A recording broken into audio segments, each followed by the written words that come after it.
Il y a des phrases qu'on t'a dites sans violence, sans cri, sans insulte. Et pourtant, aujourd'hui, tu ne sais pas si tu as le droit de ressentir ce que tu ressens. Et le plus dur, ce n'est pas la phrase, c'est ce qu'elle a fini par faire à l'intérieur de toi. Dans cette vidéo, je vais te parler de ces petites phrases banales qui, à force d'être entendues, répétées, t'ont fait douter de toi. Tu t'es effacé et tu as même perdu confiance dans tes ressentis. Et surtout, je vais t'expliquer pourquoi le problème, ce n'est pas toi. Cette vidéo, elle s'adresse à toi si tu as appris à t'adapter, si tu as appris à être compréhensive et que tu ne sais pas à quel moment tu as commencé à te taire.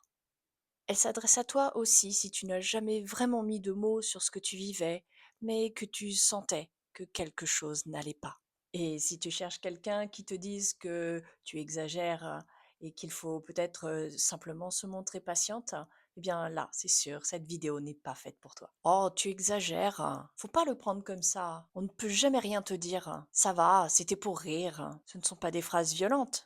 Et c'est justement pour ça qu'elles sont efficaces, parce qu'elles te font douter sans jamais avoir l'air d'être agressive. N'hésite pas à me dire en commentaire laquelle de ces phrases tu as tendance à entendre le plus souvent. Ce que font ces phrases, c'est presque systématiquement de déplacer la responsabilité. Le problème n'est plus ce qui a été dit, le problème devient ta réaction. Et à partir de là, tu apprends quelque chose de très précis. D'une part, que ton ressenti dérange, mais aussi que tes émotions sont trop et que tu devrais faire attention à tes mots. Alors, petit à petit, tu ajustes, tu minimises et tu empêches ces mots de sortir de ta bouche. Mais surtout, c'est là où tu commences à douter de toi. Là où ce mécanisme est particulièrement destructeur, eh bien, c'est dans le couple. Parce qu'un jour, tu ne sais même plus ce que tu peux ou pas dire. Tu ne sais plus si tu peux dire que ça te va ou alors au contraire que ça ne te va pas. Alors tu deviens celle qui comprend, celle qui excuse, celle qui évite le conflit. Et sans t'en rendre compte, tu t'éloignes de toi-même. Tu es invalidé dans qui tu es. Ce schéma, je ne le connais pas seulement au travers des femmes que j'ai accompagnées en tant que coach. Je suis aussi passée par là. Un peu dans les mêmes mots, un peu dans les mêmes situations, mais toujours dans ce mécanisme. Et ce que j'ai compris, parfois trop tard, c'est que quand on attend d'être au bord du gouffre pour réagir, le prix à payer est beaucoup plus élevé. Le problème, ce n'est pas de douter.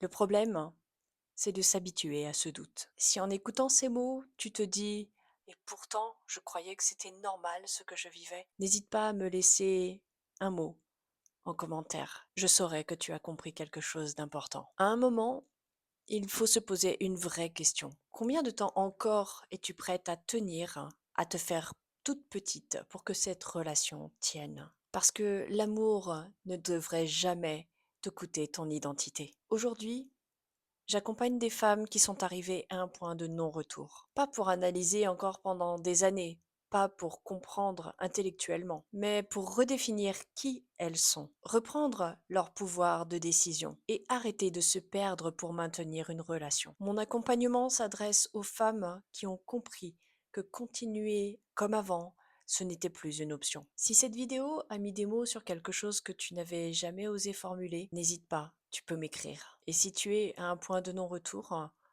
on discutera ensemble et on verra si je suis la bonne personne pour t'accompagner. Tu n'as pas besoin d'avoir toutes les réponses. Tu as juste besoin de ne plus t'abandonner.